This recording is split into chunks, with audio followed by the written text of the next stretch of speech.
হাজারো প্রতিকূলতার মধ্যেও পবিত্র মসজিদে আকসায় তারাবির নামাজ আদায়।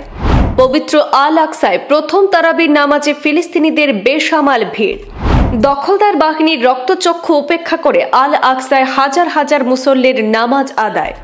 পূর্ব জেরুজালেমে আল আকসা মসজিদের চারপাশে অতিরিক্ত বিধিনিষেধ আরোপ করে রেখেছে ইসরায়েলি IDF। ইসরায়েলি কারাগার থেকে সাম্প্রতিক সময়ে মুক্তিপ্রাপ্ত ফিলিস্তিনিদের ঢুকতে দেওয়া হচ্ছে না আল আকসায়। ফিলিস্তিনের পবিত্র আল আকসা মসজিদে বেসামাল ভিড়ের মধ্য দিয়ে প্রথম তারাবির নামাজ আদায় করেছেন হাজারো ফিলিস্তিনি। ইসরায়েলি দখলদার বাহিনীর কঠোর বিধিনিষেধ এবং কড়াকড়ি ব্যবস্থার মধ্যেও গত শুক্রবার সন্ধ্যায় রমজান মাসের তারাবি আদায়ে জড়ো হন হাজার হাজার মুসল্লিরা। ফিলিস্তিন ইনফরমেশনাল সেন্টার এর এক প্রতিবেদনে এই তথ্য নিশ্চিত করা হয়েছে। বেশ কিছু ফুটেজে দেখা গেছে যে ইসরায়েলি বাহিনী শিশুদের হয়রানি করছে এবং ভয় দেখাচ্ছে। লোকজনকে তল্লাশি করা হচ্ছে এবং মুসল্লিদের নামাজের জন্য মসজিদে প্রবেশে বাধা দেওয়া হচ্ছে।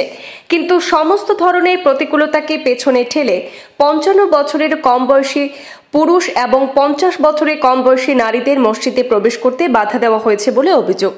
এর আগে অধিকৃত পূর্ব জেরুজালেমে সেখানে আল আকসা মসজিদের চারপাশে অতিরিক্ত বিধিনিষেধ আরোপ করেছে ইসরায়েল।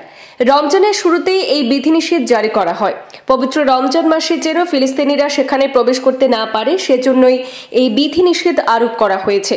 55 বছরের বেশি বয়সী পুরুষ এবং 50 বছরের বেশি বয়সী নারীরাই আল আকসা মসজিদে প্রবেশের অনুমতি পাবেন।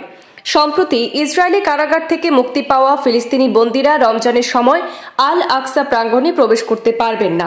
ইসরায়েলের পক্ষ থেকে বলা হয়েছে যে গত বছরও একই ধরনের বিধিনিষেধ জারি করা হয়েছিল, তবে ফিলিস্তিনি কর্তৃপক্ষ এই বিধিনিষেধকে বর্ণবাদী এবং উস্কানিমূলক বলে অভিহিত করেছেন।